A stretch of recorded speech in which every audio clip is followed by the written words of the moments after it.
बेहतर से बेहतर की तलाश करो, मिल जाए नदी तो समंदर की तलाश करो, टूट जाता है शीशा पत्थर की चोट से, टूट जाए पत्थर ऐसा शीशा तलाश करो। सभी बच्चों को नमस्कार, आप सभी का शक्ति क्लासेज में हार्दिक स्वागत है। प्यारे विद्यार्थियों, कैसे चल रही है आपकी तैयारी? मेरा विश्वास आपकी तैयारी बहुत अच्छी चल रही है, तो ऐसे ही अपनी तैयारी को जारी रखिएगा, क्योंकि बिल्कुल अपनी मंजिल के नजदीक पहुंचने वाले हैं। तो चलिए आज अपने शुरू करते हैं आपका चहेता, आपका रुचिकर और सबसे आसान टॉपिक प्रायिकता।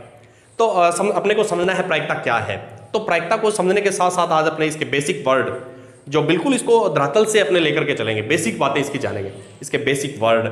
और मैं यूं कहूं कि हर एक एग्जाम्पल के माध्यम से अपने इसको समझने का प्रयास करेंगे, और हर एक एग्जाम्पल के बाद कुछ एक निष्कर्ष भी अपने निकालेंगे, क्योंकि इसको यदि उदाहरणों की सहायता से समझेंगे तो बहुत ही अच्छी तरह से अपने इसको समझ पाएंगे।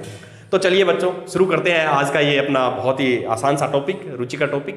तो लीजिए कॉपी पेन, हो जाइए तैयार, और आज के इस वीडियो को अपने पूरा देखना है, क्योंकि हर एक उदाहरण के बाद अपने कुछ एक निष्कर्ष निकालेंगे जो बहुत ही महत्वपूर्ण है। क्योंकि अपने देखते हैं छोटे प्रश्न भी एग्जाम में आते हैं प्रायिकता से, तो उन प्रश्नों पर भी अपने को नजर रखनी है। तो चलिए शुरू करते हैं। तो सबसे पहले मैं देखूं कि प्रायिकता एक शब्द है अपने पास, प्रायिकता या प्रोबेबिलिटी। तो क्या है प्रायिकता? तो बच्चों, प्रायिकता को समझने से पहले मैं यूं कह सकता हूं कि प्रायिकता शब्द का जो अर्थ है वो यूं कह सकते हैं कि एक संभावना है किसी भी परिणाम के प्रति। कोई भी कार्य कर रहे हैं, उसका जो रिजल्ट आ रहा है उसके प्रति संभावना, उसके प्रति भविष्यवाणी, या यूं कहूं कि उसके प्रति पहले ही जान लेना, उस कार्य को होने से पहले ही जान लेना कि क्या घटित होने वाला है, ये सब प्रायिकता के तहत आता है। तो यदि अपने को प्रायिकता का ज्ञान है तो अपने किसी भी कार्य को करना उचित है या नहीं है ये जान सकते हैं, कहाँ तक उसको करना चाहिए। तो आप अपने स्वयं के बारे में, या यूं कहूं किसी स्वयं के द्वारा किए जाने वाले कार्य के बारे में पहले से ही जान सकते हैं यदि आपको प्रायिकता का ज्ञान है। तो चलिए शुरू करते हैं। प्रायिकता के बेसिक जो शब्द हैं जिनको समझना है उनको समझेंगे तो प्रायिकता आपके बिल्कुल आसान सा टॉपिक तैयार हो जाएगा। चलिए शुरू करते हैं। तो बच्चों, सबसे पहला जो शब्द आता है इसमें वो एक शब्द है प्रयोग।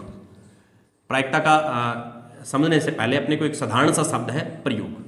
प्रयोग को यदि देखूं तो साधारण सा अर्थ आप समझ गए होंगे प्रयोग क्या होता है। किसी भी कार्य को करना प्रयोग है। यहाँ पर प्रायिकता में यदि प्रयोग शब्द का अर्थ देखें तो कोई भी कार्य कर रहे हैं वो सब प्रयोग है। तो चलिए मैं प्रयोग की परिभाषा भी फिर यहीं क्लियर कर देता हूं।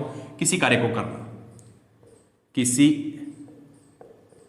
कार्य को करना, ये प्रयोग है। प्रयोग की परिभाषा बिल्कुल आसान सी हो गई है। कोई भी अपने कार्य कर रहे हैं वो प्रयोग है। जैसे कार्य मैं यूं कहूं कि मैं सिक्का उछाल रहा हूं तो ये एक प्रयोग है। चलिए इसके उदाहरण भी लिख देता हूं। पहला प्रयोग मैं लिख रहा हूं बच्चों, सिक्का उछालना। अब आप समझ गए हैं कि सिक्का उछालना क्या एक प्रयोग है। यदि और भी उदाहरण लें तो एक पासा फेंकना, पासा फेंकना एक प्रयोग है। और भी यदि अपने लें तो मुख्य प्रयोग में देखें तो ताश की गड्डी जो होती है उसमें से पत्ता खींच रहा हूं मैं, तो एक प्रयोग कर रहा हूं, तो ये भी एक प्रयोग है, ताश का पत्ता खींचना।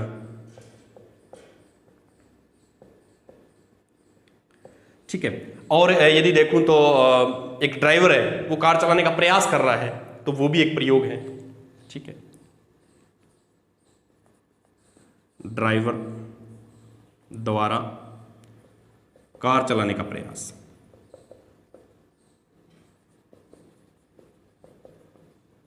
ठीक है, ये भी एक प्रयोग है। तो इस तरह से ये मैंने कुछ प्रयोग लिखे। अब देखो, कोई भी प्रयोग होता है तो उसके कुछ परिणाम होते हैं, क्योंकि उसके जो रिजल्ट तो कुछ ना कुछ आएंगे ना। तो एक नया शब्द आ गया बच्चों, परिणाम। मेरे पास प्रायिकता के तहत अपने समझेंगे परिणाम क्या है। ये शब्द है परिणाम। तो परिणाम को यदि मैं समझूं बच्चों तो साधारण सा ही अर्थ है इसका, तो जैसा आप समझ चुके हैं, और यही अर्थ होता है वास्तविकता में इसका।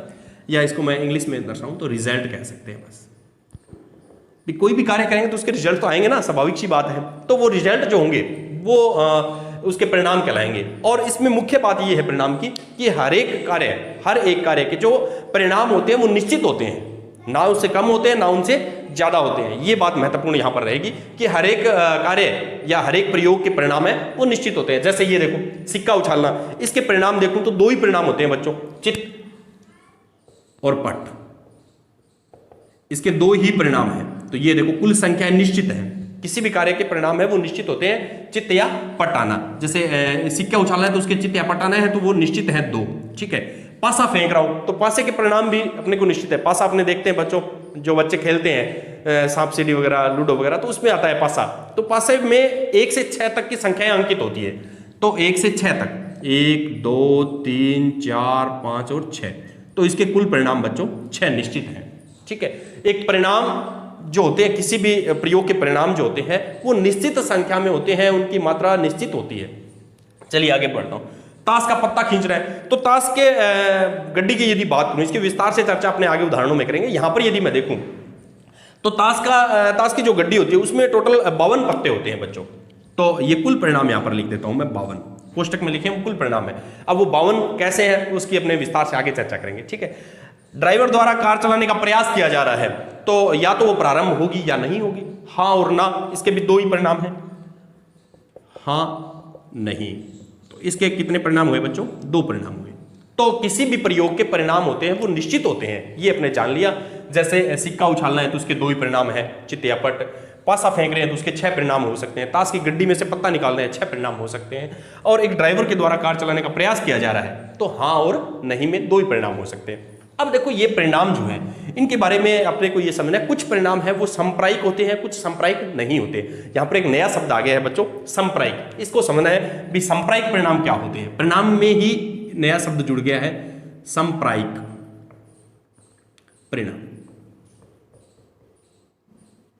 तो संप्रायिक परिणाम क्या होते हैं? वे परिणाम जिनके आने की संभावना है वो बराबर हो, जिनके घटित होने की संभावना या जिनकी आने की संभावना है वो बराबर हो, वो परिणाम संप्रायिक होते हैं। अब देखते हैं, सिक्का उछाल रहे हैं, चित्त और पट बिल्कुल बराबर होते हैं इनके आने की संभावना। जितना अपने ये कह ही नहीं सकते कि विचित्र आएगा या पट आएगा, दोनों की संभावना बिल्कुल बराबर है। तो ये परिणाम जो है वो दोनों परिणाम अपने पास संप्रायिक है बच्चों, भी संभावना बराबर हो, इसका मुख्य यूं कह सकते हैं। इसकी परिभाषा यदि दे तो वे परिणाम जिनकी संभावना है वो बराबर हो। जैसे अब ये पासा फेंक रहे हैं, उसमें से 1 से 6 तक की संख्याएं लिखी हुई है, तो अपने ये नहीं कह सकता कि 4 आएगा या 6 आएगा, क्योंकि सारे हैं वो बिल्कुल उनके आने की संभावना है वो बराबर है। ठीक है, पासे को इसी तरह से डिजाइन किया जाता है, एक घन की तरह होता है पासा, 6 के 6 फलक होते हैं, कोई सा उसको फेंके कोई सा भी आ सकता है। तो ये एक संप्रायिक परिणाम है, 6 के 6 सारे परिणाम क्या है बच्चों? संप्रायिक है। अब ताश की गड्डी में से पत्ता खींचता हूं, अच्छी तरह से फेंटी हुई ताश की गड्डी है, उसमें से पत्ता खींच रहा हूं मैं, तो वो संप्रायिक है। यदि आपने उसको सही क्रम में जमाया हुआ है, जैसे यूं मान लीजिए ऊपर ईंट के पत्ते लगा रखे हैं, फिर हुक्म के पत्ते हैं, फिर उसके बाद चिड़िया के पत्ते हैं, इस तरह से लगा दिए, तो फिर वो संप्रायिक नहीं बचे हैं बच्चों।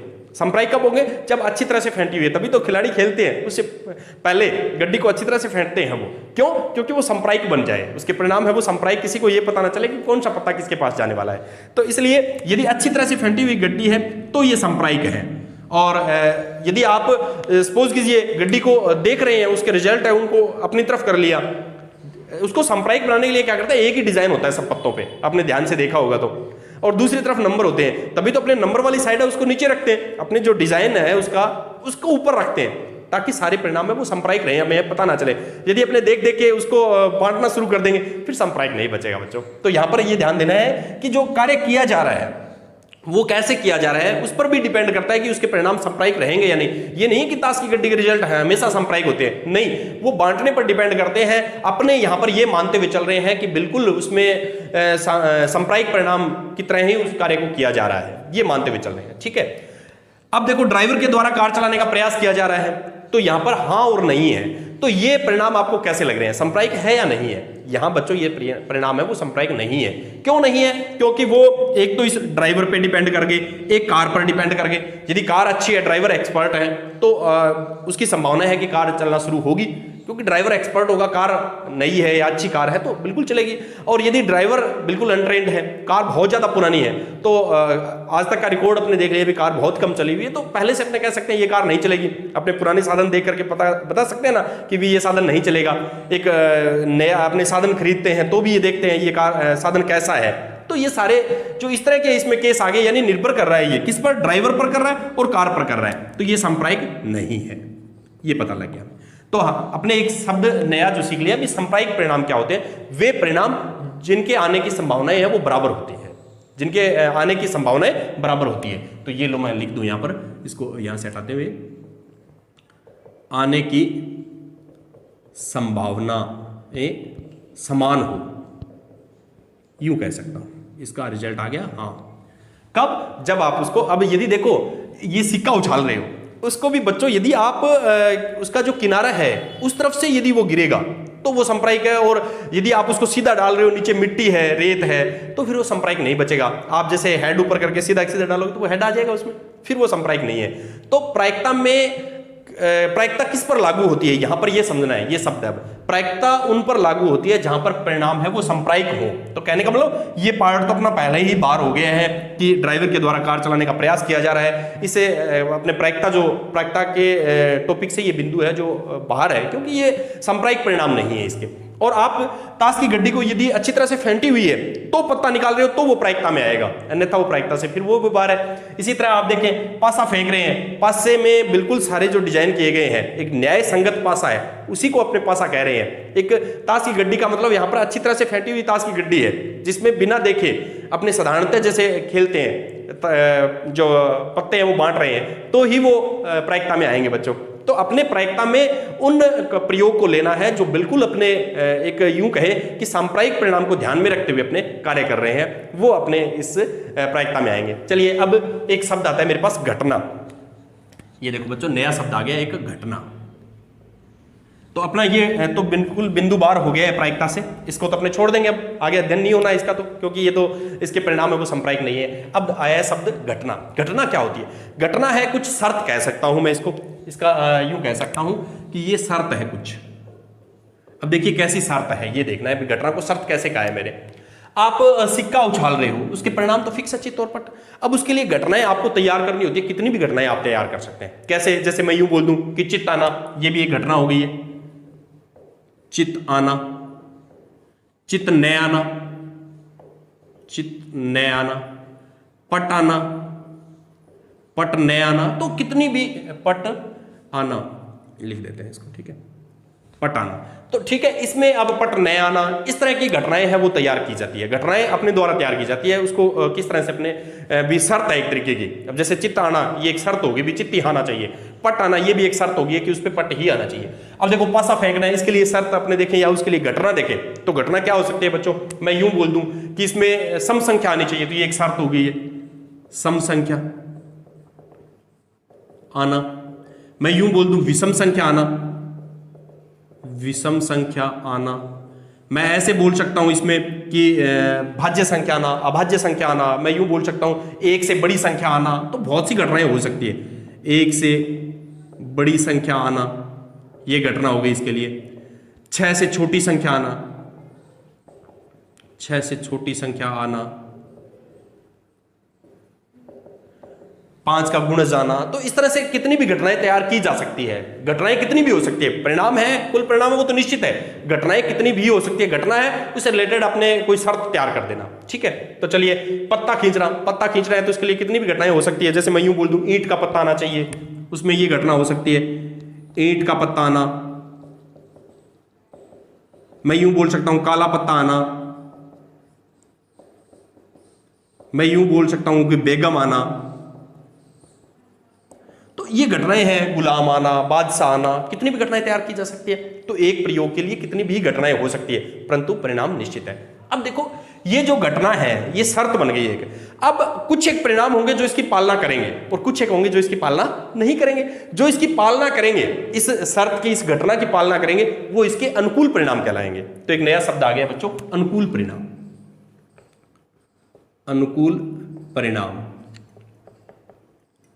तो ये कुल परिणाम है, ये कुल परिणाम इसमें से ही अनुकूल परिणाम होंगे जो इसकी पालना करेंगे, इस शर्त की पालना करेंगे। तो कहने का मतलब ये बिल्कुल इस पर निर्भर कर रहा है। घटना को देख के ही अनुकूल परिणाम का पता चलता है भी कौन कौन से परिणाम है जो इस शर्त की पालना करेंगे। जैसे देखिए, अब स्टार्ट करते हैं, चित्त आना। तो इसमें से देखो केवल एक साइड में चित्त बना हुआ है, तो एक ही, 2 परिणाम है, उसमें से एक ही संघ जो है वो पालना करेगा इसकी, तो अनुकूल परिणाम 1 हो गया बच्चों। यहां पर यदि देखें चित्त न आना, अब देखो चित्त न आना, तो इसको छोड़ के यदि पट आ जाए तो वो चित्त नहीं है, इसका मतलब पट आ जाए तो चित्त नहीं है, तो इसका भी अनुकूल परिणाम है वो सिर्फ 1 है। इन 2 में से ही अनुकूल परिणाम बनेंगे, मैक्सिमम संख्या है उसमें से ही निकलेंगे। जैसे पट आना, तो एक ही है पट, एक स्थान पे पट लिखा हुआ है इस सिक्के पर, ठीक है। मैं यूं कह दूं सम संख्या आना, तो देखो 2 आ जाए तो भी सम है, 4 आ जाए तो भी सम है, 6 आ जाए तो भी सम है, तो इसमें 3 अनुकूल परिणाम हो गए हैं। यदि ये आ जाए, ये आ जाए या ये आ जाए, इस 6 में से कितने हैं जो शर्त की पालना कर रहे हैं? 3 है, तो 3 अनुकूल में चले गए हैं। विषम संख्या आना, तो 1, 3, 5, ये विषम संख्या, यदि 1 आ जाए तो भी विषम है, 3 आ जाए तो भी विषम है, 5 आ जाए तो भी विषम है, तो ये 3 परिणाम है जो विषम आने पर डिपेंड कर, यानी ये शर्त की पालना कर रहे हैं। एक से बड़ी तो देखो ये 5 संख्याएं हैं, उनमें से कोई सी भी आ जाए तो एक से बड़ी है, तो इसके लिए अनुकूल 5 हो गए हैं इस शर्त के लिए, इस घटना के लिए। 6 से छोटी तो 6 को छोड़ दीजिए, फिर इसके लिए भी 5 बन गए वापिस, तो इसके लिए भी अनुकूल परिणाम 5 है। तो एक घटना के लिए अनुकूल परिणाम होते हैं, प्रयोग के लिए कुल परिणाम है और घटना के लिए अनुकूल परिणाम है। ईंट का पत्ता आना, अब अपने को पता है ताश की गड्डी में हर एक जो ईंट और चिड़िया, हुक्म, इनके लिए 13 पत्ते होते हैं, ठीक है। तो ईंट के पत्ते 13 हुए।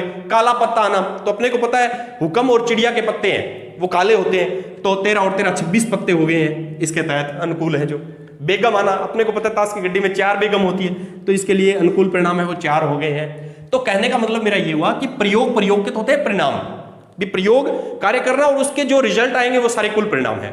फिर उस प्रयोग की घटना, यानी एक शर्त दी जाएगी, आप उस शर्त में जो परिणाम जो पालना कर रहे हैं वो उसके अनुकूल परिणाम होंगे। उस शर्त को घटना कहेंगे, घटना के अनुकूल परिणाम, घटना के तो अनुकूल परिणाम है और प्रयोग के कुल परिणाम है। तो इस तरह से यदि अपने देखें तो बिल्कुल छोटी छोटी बातें हैं उनको अपने जान चुके हैं। अब अपने प्रायिकता क्या है, इसका फॉर्मूला कैसे तैयार होगा, उस पर अपने चर्चा करते हैं। चलिए बढ़ते हैं आगे। तो अब अपने को देखना है कि अपने प्रायिकता कैसे ज्ञात करेंगे, क्या तरीका रहेगा प्रायिकता को ज्ञात करने का, यानी संभावना कैसे व्यक्त की जाएगी। तो प्रायिकता किसकी होगी, प्रायिकता किसी घटना की होगी, शर्त की होगी। किसी प्रयोग है उसकी घटना तैयार की जाएगी, आपके सामने शर्त रखी जाएगी, उसकी आपको प्रायिकता तैयार करनी है। तो उसके लिए एक साधारण सा फॉर्मूला है, बिल्कुल ही किसी घटना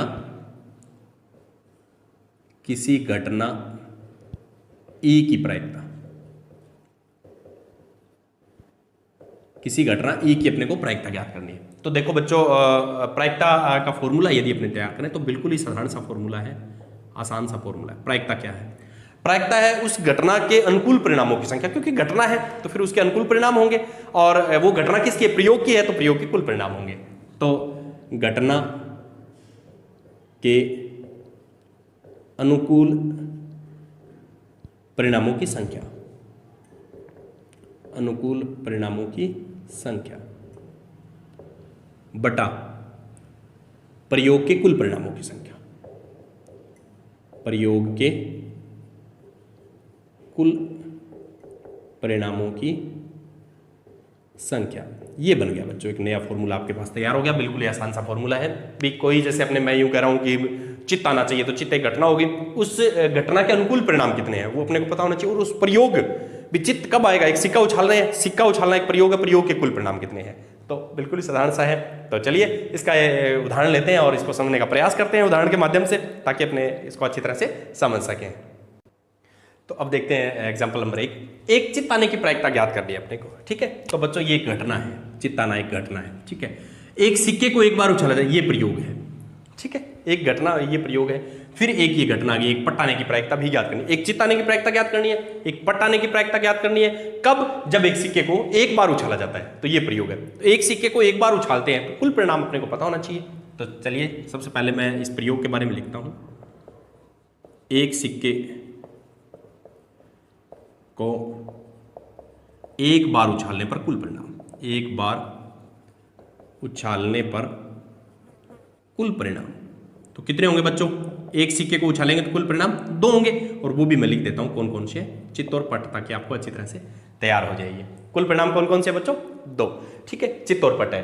अब घटना क्या है, एक चित्त आना चाहिए, तो एक चित्त आने के अनुकूल परिणाम, घटना है तो फिर उसके अनुकूल परिणाम होंगे। तो ये लो, एक चित्त आने के अनुकूल परिणाम, अनुकूल परिणाम क्या होगा बच्चों, एक ही होगा, कौन सा, वो भी चित्त है, ठीक है। और अब इसकी अपने प्रायिकता ज्ञात कर सकते हैं। और दूसरा यदि देखें तो पट्ट आने के अनुकूल भी अपने यहीं पर लिख सकते हैं, एक पट्ट आने के अनुकूल परिणाम। तो यदि देखें तो बच्चों एक ही होता है, क्योंकि एक चित्त और एक पट्ट है, उसमें से एक चित्त है और एक पट्ट आ गया, तो दोनों में एक एक हो गया, ठीक है।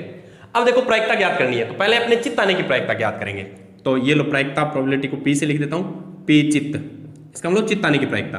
तो अपने को देखना है घटना यहां पर चित्त आना है, चित्त आने के अनुकूल कितने हैं, 1, यहां से यदि देखूं, और प्रयोग के कुल परिणाम कितने हैं बच्चों, 2, तो आंसर क्या आ गया, 1/2। इस तरह से अब देखो इसके लिए पट्ट आने की प्रायिकता ज्ञात करनी है, पट्ट, तो इसके पट्ट आने के अनुकूल परिणाम कितने लिखे हैं आपने, 1, और कुल परिणाम कितने हैं, 2। तो ये आ गया 1/2। तो किसी भी अपने पासा सिक्का फेंकते हैं तो चित्त आने की प्रायिकता भी 1/2 होती है और पट आने की प्रायिकता भी 1/2 होती है। अब बच्चों ये समझ रहे हैं कि 1/2 क्या है। 1/2 को यदि मैं समझूं तो इसका मतलब ये है बच्चों कि यदि आप 2 बार उछाल रहे हैं, 2 बार सिक्का उछाल रहे हैं तो 1 बार चित्त आएगा। अब आप कहेंगे कि क्या ये कन्फर्म है कि फिर तो अपने 2 बार उछालेंगे तो 1 बार चित्त और 1 बार पट आना चाहिए, निश्चित हो गया ये तो। 10 बार उछालें तो 5 बार चित्त और 5 बार पट आना चाहिए। ऐसा नहीं है बच्चों, इसमें ये है कि जितनी ज्यादा बार आप इसको दोहराएंगे उतना ही ये इसको यदि हल करूं मैं, सपोज कीजिए तो ये 0.5 के नजदीक है, 0.5 है ये।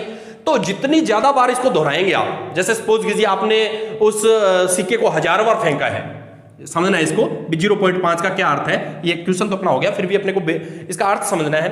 तो सपोज कीजिए आप 1000 बार सिक्के को उछाल रहे हैं, ठीक है, तो उसमें से यूं मान के चलिए कि 500 के आसपास आपका चित्त रहेगा, 500 के आसपास ही पट रहेगा। ये जरूरी नहीं है कि 500 ही रहेगा, सपोज कीजिए यूं रह सकता है 510 रह गया और ये 490 रह गया। तो इसका यदि आंसर आप निकालेंगे 510/1000 तो ये देखो 0.51, ये 0.5 के बिल्कुल पास में आया कि नहीं आया। और यदि आप इसको 10,000 बार, लाख बार दोहराएंगे तो बिल्कुल ये 0.5 के नजदीक आ जाएगा आंसर इसका। तो इसका कहने का मतलब है प्रायिकता में जितनी ज्यादा बार आप इसको दोहराएंगे, इस कार्य को करेंगे, तो इसका जो आंसर है वो 0.5 के नजदीक आएगा। कहने का मतलब आधा होगा। ये नहीं है कि आप 2 बार उछालें और आप कहें कि 1 बार तो चित्त आना चाहिए, 1 बार पट आना चाहिए, बिल्कुल ऐसा नहीं है। उसमें 2 बार तो संख्या बहुत कम है। तो इसमें प्रायिकता कब बिल्कुल इसमें यूं कह सकते हैं कि ये इसका मान है 0.5 के नजदीक जाएगा, या बिल्कुल क्लियर कब होगी, या बिल्कुल निश्चित कब होगी, जितनी ज्यादा बार इसको दोहराएंगे आप सपोज कीजिए इसको 1 लाख बार दोहराते हैं तो 50,000 के पास, एग्जैक्ट 50,000 नहीं, 50,000 के पास इसमें चित्त आएगा, 50,000 के पास ही पट आएगा। इसको यदि आंसर अपने हल करेंगे तो 0.5 के बिल्कुल नजदीक जाएगा, क्योंकि आपने संख्या बड़ी कर दी। तो इस तरह से इसका आपने अर्थ समझ गए हैं कि 2 बार यदि उछालते हैं तो 1 बार आने की संभावना है। यदि आप इसको 10,000 बार उछालोगे तो 5,000 के आसपास चित्त आएगा, 5,000 के आसपास पट आएगा, यानी 0.5 के नजदीक रहेगा। तो इस तरह से अपने इन उदाहरणों के माध्यम से प्रायिकता को बिल्कुल समझने का प्रयास करेंगे। चलिए लेता हूं अगला एग्जाम्पल। तो चलिए एग्जाम्पल नंबर 2 की बात करते हैं। एक थैले में एक लाल गेंद है, एक नीली गेंद है और एक पीली गेंद है तथा सभी गेंदें एक ही साइज की है। कृतिका बिना थैले के अंदर झांके उसमें से गेंद निकालती है, तो क्या प्रायिकता होगी? गेंद पीली होगी, लाल होगी और नीली होगी। ठीक है, ये है। तो इसको समझने से पहले सबसे पहले अपने को देखना है इसमें कार्य क्या है। कार्य है बच्चों गेंद निकालना। ठीक है, अब आप कहेंगे कि ऐसे कैसे दिया हुआ है कि कृतिका बिना थैले के अंदर झांके सभी गेंद एक ही साइज की है। ये बातें क्यों है? एक ही साइज की है, बिना थैले के अंदर झांके, ये इसलिए बताया गया है बच्चों ताकि परिणाम है वो सांप्रायिक रहे। यदि वो देख के निकालेगी तो फिर लाल चाहिए तो लाल निकाल देगी, पीली चाहिए तो पीली, जो भी है उसमें से निकाल देगी। जैसे अपने पास लाल पीली नीली है तो देख के निकालेगी, और साइज यदि अलग अलग है, लाल रंग की छोटी है, पीले रंग की बड़ी है, तो फिर वो प्रायिकता कार्य नहीं करेगी, यानी सांप्रायिक नहीं होंगे। तो ये सब बातें जो दी गई है उसको सांप्रायिक बनाने के लिए बताया गया आपको कि सांप्रायिक परिणाम होंगे इसके। ठीक है, कहने का मतलब प्रायिकता ज्ञात की जा सकती है। तो मुख्य अपने को ये देखना है कि गेंद निकालती है। अब गेंद निकाल रही है, ये प्रयोग है, इस प्रयोग के कुल परिणाम कितने हो सकते हैं? तो कुल परिणाम 3 है, इसके फिक्स है। एक पीली है, एक लाल है और एक नीली है। चलिए हल करता हूं। गेंद निकलने के कुल परिणाम कितने बच्चों? 3 है। कौन कौन से है ये भी मैं लिख देता हूं। एक पीली, एक लाल और एक नीली, ये 3 है इसमें। ठीक है, अब देखिए आगे क्या कहता है ये।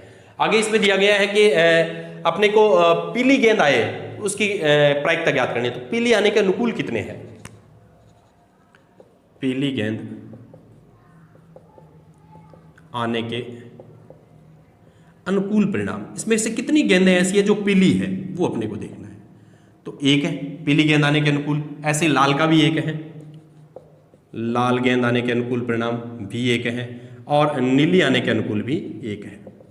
ये अपने सभी के अनुकूल परिणाम, क्योंकि ये घटना हो गई है यहाँ पर, पीली है, लाल है, नीली है, ये घटना है। अब अपने प्रायिकता ज्ञात करेंगे। तो पहले पीली के लिए प्रायिकता ज्ञात करता हूँ। तो अपने हर एक सवाल में बच्चे जो सूत्र है वो भी लिखेंगे ताकि आपको याद हो जाए। तो पीली गेंद की प्रायिकता कितनी होगी?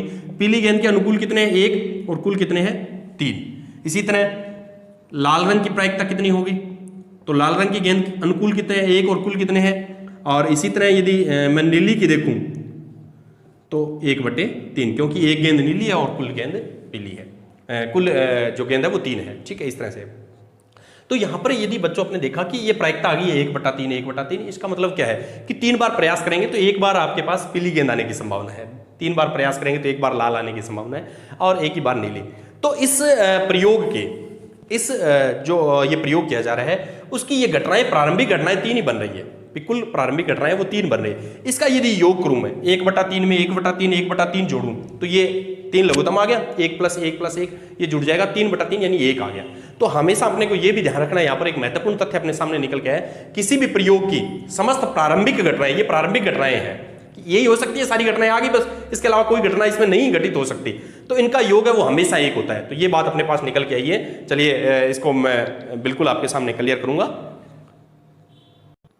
तो ये कुछ निष्कर्ष जो अपने तथ्य जो निकाले हैं वो है, किसी प्रयोग की समस्त प्रारंभिक घटनाओं की प्रायिकताओं का योग एक होता है। जैसे अभी अपने देखा भी, एक नीली गेंद थी, एक पीली थी, एक लाल थी, 3 ही घटनाएं, उसके लिए तीनों की प्रायिकताओं का योग करेंगे तो 1 आएगा, क्योंकि 1/3 1/3 1/3 करेंगे तो 1 आएगा। इसी तरह चित्त और पट्ट है प्रारंभिक घटनाएं, उनका यदि प्रायिकता देखें, चित्त की भी 1/2 है, पट्ट की भी 1/2 है, तो उनका भी यदि योग करें तो हमेशा 1/2 और 1/2 1 आएगा। तो यहाँ पर ये निष्कर्ष अपने पास निकल गया है कि कोई भी जैसे घटनाएं हैं, सपोज कीजिए ये पहली घटना है, ये दूसरी घटना है, इस तरह से ये तीसरी घटना है, कितनी भी घटना हो सकती है प्रारंभिक घटनाएं अपने देखें तो उनका यदि योग करेंगे बच्चों तो हमेशा कितना आएगा, 1 आएगा। तो ये अपने को ध्यान रखना है, किसी प्रयोग की समस्त प्रारंभिक घटनाओं की प्रायिकताओं का योग है वो 1 होता है। अब देखो, किसी घटना के घटित होने और घटित न होने, सपोज कीजिए मैं इसको यूं कह दूं कि चित्त आना और चित्त न आना, इसकी प्रायिकताओं का योग हमेशा 1 होगा। ये अभी जो एग्जाम्पल किया उसमें यदि मैं यूं बोलूं इसको कि लाल गेंद आनी चाहिए और लाल गेंद नहीं आनी चाहिए, इसकी प्रायिकता देखेंगे तो लाल नहीं आनी चाहिए, इसका मतलब पीली या नीली आनी चाहिए, उनकी प्रायिकताओं को देखें तो 2/3 होगी और इसकी 1/3, तो इनका योग भी 1 होता है। तो किसी घटना के घटित होने और घटित नहीं होने, उसी घटना के घटित नहीं होने की प्रायिकताओं का योग है वो 1 होता है। तो इसको यदि अपने गणितीय रूप में दर्शाएं तो घटना के घटित होने और घटना के घटित नहीं होने को बार के रूप में लिखें। इसका मतलब ये घटना घटित होना, ये घटना घटित नहीं होना, इसकी प्रायिकताओं का योग देखें तो भी 1 होता है।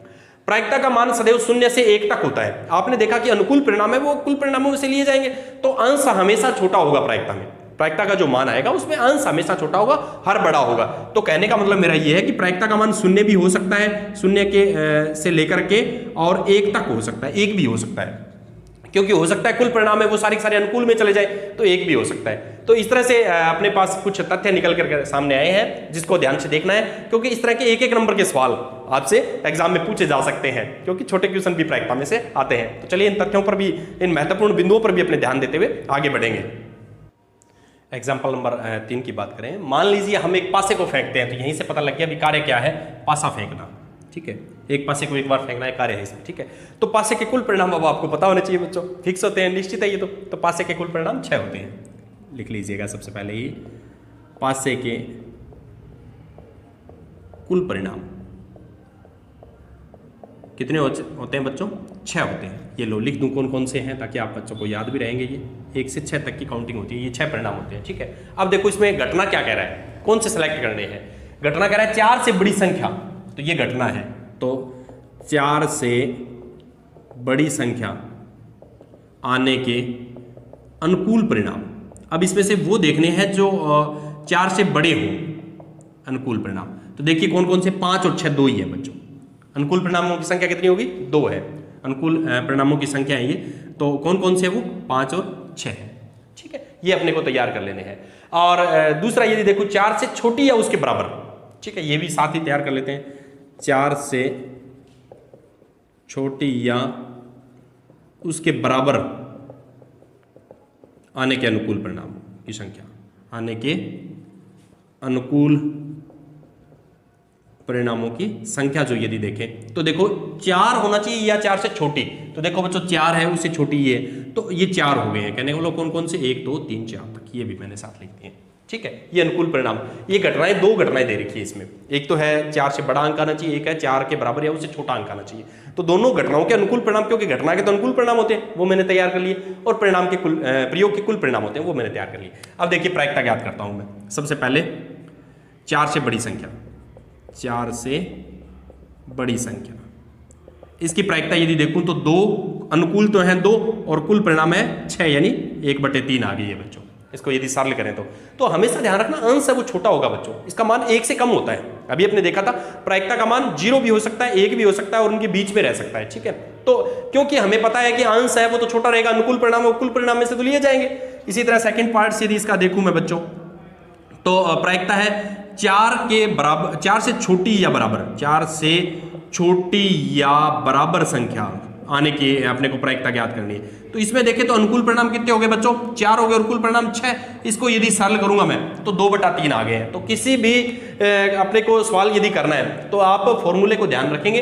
फॉर्मूला बार बार मैं यही काम में ले रहा हूं, आप हर एक सवाल में फॉर्मूले को भी लगाएंगे ताकि आपको अच्छी तरह से इसका अभ्यास हो जाए। घटना के अनुकूल परिणामों की संख्या बटा प्रयोग के कुल परिणामों की संख्या। तो अनुकूल परिणामों की संख्या मैंने ज्ञात की, इसके लिए 4 से बड़ी संख्या के लिए तो 2 ही अनुकूल आए बच्चों, 5 और 6, वो भी मैंने कोष्टक में लिख दिए ताकि आप बच्चों को अच्छी तरह से पता चल जाए। और अनुकूल परिणाम 4 से छोटी या उसके बराबर संख्या आने के अनुकूल परिणाम देखे तो 4 आ गए। कौन कौन से, 1 2 3 4, तो उनसे मैंने प्रायिकता ज्ञात कर ली। तो बिल्कुल ही आसान टॉपिक है, छोटे छोटे सवाल हैं इसके, इसको ढंग से करना है। अब समझते हैं बच्चों, बहुत ही रुचिकर सा ये खेल है ताश की गड्डी का, ताश के पत्तों का। तो उसको आज समझने का प्रयास करेंगे कि ताश का गेम क्या होता है और कैसे इसको खेला जाता है आज इसके बारे में, क्योंकि ये प्रायिकता के अंदर आता है, क्योंकि इसमें जो कार्य किया जाता है वो प्रायिकता के तहत किया जाता है। कहने का मतलब ये है कि इसके परिणाम जो है संप्रायिक हैं। कैसे कि ताश की गड्डी को अच्छी तरह से फेंट करके फिर पत्ता वो वितरण करते हैं खिलाड़ी जो है। तो आज इसको भी समझना अपने लिए बहुत जरूरी है। तो समझिए, सबसे पहले आपको ये देखना है ताश के कुल पत्ते होते हैं वो 52 होते हैं। ताश की गड्डी में जो कुल पत्ते होते हैं वो 52 पत्ते होते हैं। अब उनको किस तरह से डिजाइन किया होता है वो देखना है, क्योंकि उसमें एक तरफ तो सभी में समान जो कोई एक डिजाइन होगा और उसमें ये भी पता नहीं चलेगा, उल्टा सीधा कैसे भी करेंगे ना तो पत्ता है उसका पता नहीं चलेगा भी कौन सा पत्ता है, क्योंकि उसमें इसी तरह से डिजाइन किया होता है उसको, ठीक है। पहली बात तो ये कि ताश की गड्डी में कुल पत्ते कितने होते हैं बच्चों, 52 होते हैं। अब उसमें से कुछ पत्ते, आधे पत्ते होते हैं वो तो लाल होते हैं और आधे काले होते हैं। तो लाल पत्ते कितने हुए बच्चों, 26, और काले कितने हो गए, 26।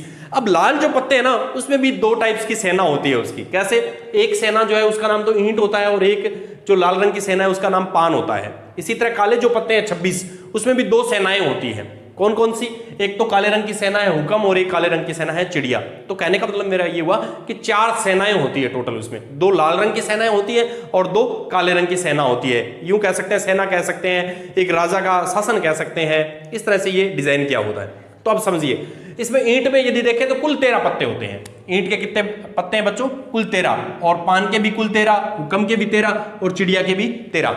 तो हर एक यूं कह सकता हूं कि राजा के जो कुल संख्या है वो 13 है। ये 4 शासन है, एक शासन में कुल 13 की संख्या है, तो टोटल 4 शासन हुए, 13 चौके 52। 2 तो काले रंग के होते हैं और 2 ही लाल रंग के होते हैं। तो काले रंग के भी 26 और लाल रंग के भी 26। ये आपको ध्यान रखना है कि ईंट और पान है वो तो लाल रंग में आएंगे और हुक्म और चिड़िया वो काले रंग में आएंगे, ठीक है। अब उसमें देखो किस तरह से एक राजा का दरबार है वो सजा होता है। उसमें एक पत्ता होता है के, जिसको बादशाह कहते हैं अपने, एक पत्ता होता है क्यू, जिसको बेगम कहते हैं। बादशाह का मतलब किंग, के से किंग, क्यू से क्वीन के रूप में अपने याद रख सकते हैं। जैसे क्वीन होगी तो वो बेगम होगी, रानी होगी। जे उनका गुलाम हो गया एक, और उसके बाद दैला होता है, नैला है, 8 7 6 5 4 3 2, और एक की जगह इक्का होता है जिसको ए बोलते हैं। तो ये टोटल हर एक जो शासन में कह सकता हूं, हर एक राजा के दरबार में कह सकता हूं, जिसको समझने के लिए कुल 13 की संख्या रहती है। इसी तरह पान की यही व्यवस्था पान की रहेगी। पान में भी एक बादशाह होगा, किंग होगा, और एक बेगम रहेगी, रानी रहेगी, एक गुलाम रहेगा, फिर 10 9 8 7 5 और लास्ट में इक्का रहेगा, ठीक है। ये 13 पत्ते। इसी तरह हुक्म में यही कहानी सेम रहेगी, एक बादशाह होगा, एक बेगम होगी और एक गुलाम होगा, और बाकी वैसे की वैसी 10 9 8 7, एक की जगह इक्का होगा। इस तरह से चिड़िया की व्यवस्था रहेगी। तो अब यदि मैं इसको समझूं तो इसमें कुल 4 बादशाह होते हैं, 4 बेगम होती है, 4 गुलाम होते हैं और 4 ही इक्के होते हैं। हर टाइप के पत्ते हैं वो 4 हैं। अब यदि मैं यूं आपको कह दूं, घटना मैं तैयार करता हूं इसके लिए कि लाल रंग की बेगम कितनी है, तो लाल रंग की बेगम अपने देखें तो बच्चों 2 ही है, ये वाली और ये वाली। अब यदि मैं यूं कह दूं कि बादशाह कितने हैं, तो यदि बादशाह बोल दिया तो 4 बादशाह बन गए हैं, कलर नहीं बोला है। यदि मैं यूं बोल दूं इसको कि ईंट की बेगम कितनी है, तो देखो अब ईंट की बेगम आ गई तो सिर्फ एक ही बचेगी। तो ये घटनाएं तैयार की जाएगी। तो आपको यदि ये पूरा डिजाइन तैयार होगा दिमाग में, अच्छी तरह से आपने इसको समझा होगा, तो आप इसकी हर एक घटना को पहचान पाएंगे।